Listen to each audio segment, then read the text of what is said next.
Assalamualaikum warahmatullahi wabarakatuh. Selamat malam Bapak dan rekan-rekan sekalian. Di sini saya Atta Nurani Johara izin mempresentasikan terkait hasil penelitian saya yaitu analisis peramalan penjualan mobil listrik di Indonesia dalam rentang waktu 2020 hingga 2030 menggunakan pendekatan moving average, weighted moving average, dan exponential smoothing.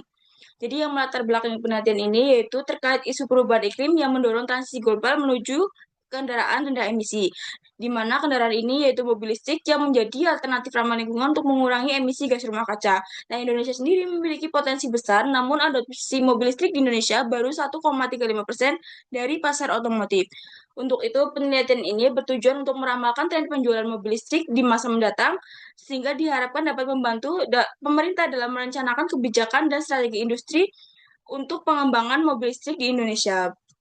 Nah, rumusan masalah dari penelitian ini yaitu yang pertama, bagaimana hasil peramalan penjualan mobil listrik menggunakan metode MA, WMA, dan ES. Dua, seberapa akurat masing-masing metode dalam memprediksi penjualan. Yang ketiga, bagaimana pola tren penjualan mobil listrik selama 2020 hingga 2030.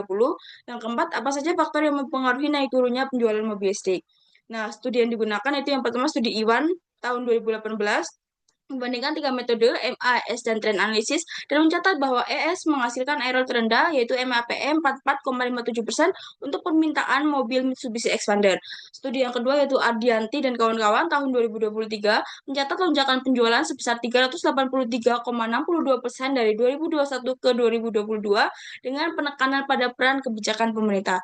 Studi yang ketiga yaitu studi Tamtama dan Diantisari tahun 2024 membandingkan MA, WMA, dan ES dan menemukan bahwa WMA merupakan metode paling akurat dengan MAPE 21,41%.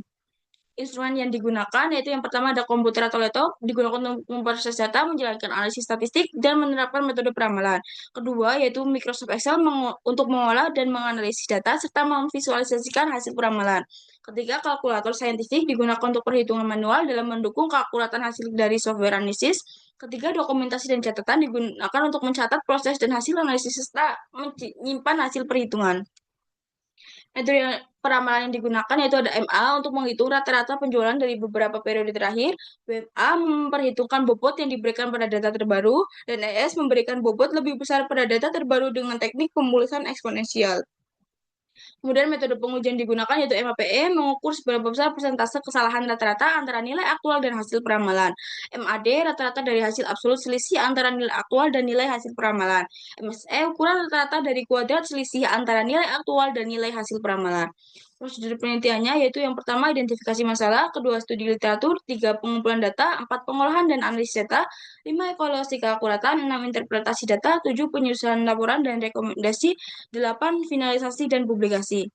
Untuk jadwalnya yaitu sebagai berikut, identifikasi masalah pada bulan pertama, identifikasi masalah dan studi literatur pada bulan pertama, pengumpulan data dari berbagai sumber pada bulan pertama dan kedua, kemudian pengolahan dan analisis data pada bulan ketiga, evaluasi keakuratan pada bulan keempat, penyusunan laporan itu pada bulan kelima, dan publikasi pada bulan keenam.